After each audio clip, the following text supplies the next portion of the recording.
Salut à tous et bienvenue sur EduQuiz.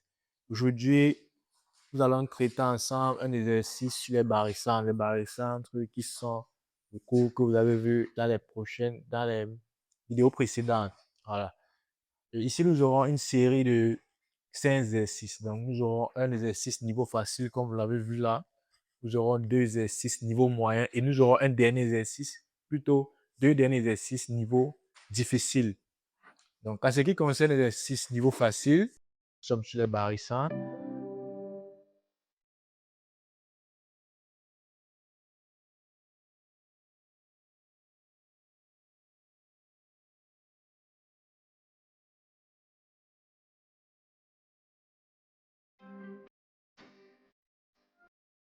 Première question, déterminer deux réels A et B tels que C, barycentre des points A, B, affecter les coefficients petit a, petit b dans les cas suivants.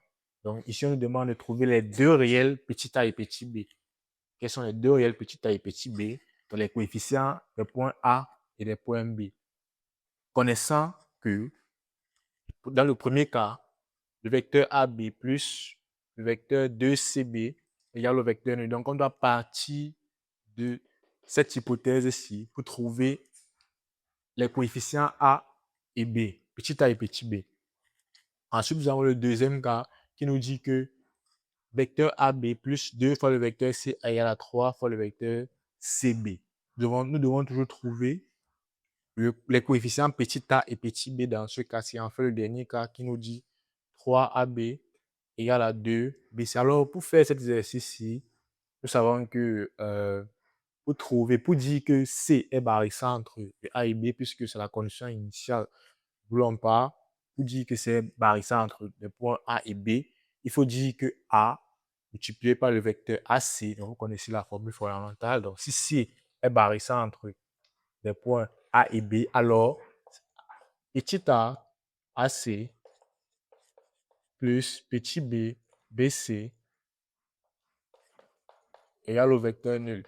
C'est cette relation-ci qui va nous permettre de dire que le point C est le barycentre des points A et des points B. Donc, vous devez partir de cette relation-ci qui vous a été donnée, AB égale à AB plus 2BC égale au vecteur nul, et obtenir une relation sous cette forme. Et donc, le A que vous aurez devant le vecteur AC et le B que vous aurez devant le vecteur BC sera donc les coefficients petit a et petit b qui vous ont été demandés. Donc ici, vous voyez que vous avez ici AB et vous avez ici BC. À vous de voir qui est A dans ce cas-ci et qui est B dans ce cas-ci. Dans le deuxième cas, vous avez une autre relation un peu plus compliquée que la première. Donc, vous devez toujours arriver sur cette forme-ci. A multiplié par le vecteur AC plus B multiplié par le vecteur BC égale le vecteur nul. Vous voyez ici là que ici vous avez le vecteur, vous n'avez pas le vecteur BC. Par exemple, vous n'avez pas le vecteur BC, vous avez le vecteur CB plutôt. Et vous savez bien comment il faut le faire pour trouver la bonne réponse. Ici, vous n'avez pas le vecteur AC. Vous avez plutôt le vecteur CA. Et vous avez le vecteur AB que vous devez éliminer pour pouvoir obtenir cette relation-ci. Ensuite, vous avez le troisième cas, toujours de même, où vous devez toujours et toujours mettre l'équation sur cette forme-ci d'égalité, autant pour moi, afin de trouver petit a et petit b. Donc, ça, c'est en ce qui concerne la première question. Maintenant, la deuxième question, on nous dit, dans le plan muni d'un repère orthonormé O et J, on donne A de coordonnées 1, 2, B de coordonnées 5, 2, et on désigne par G le barycentre des points A et B affectés les coefficients -1 et 4.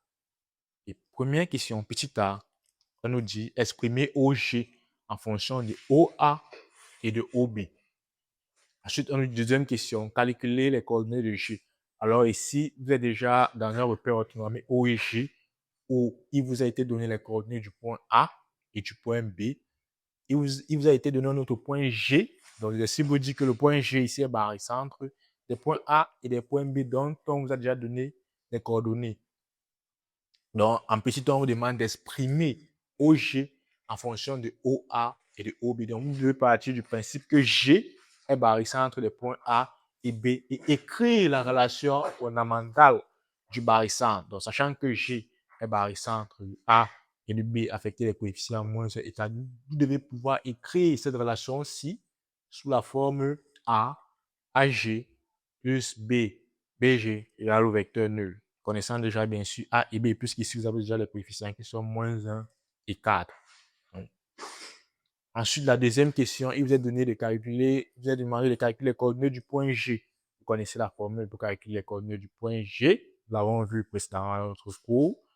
La formule AXA plus B, XB sur A plus B en abscisse et AYA plus BYB sur A plus B en ordonnée. Donc, ça, c'est ce qui concerne notre exercice 1. À noter que vous avez bien vu exercice niveau facile. Donc, dans une vidéo précédente, vous aurez droit à un exercice niveau moyen, 2 exercices plutôt et 2 exercices également niveau difficile. Donc, préparez-vous.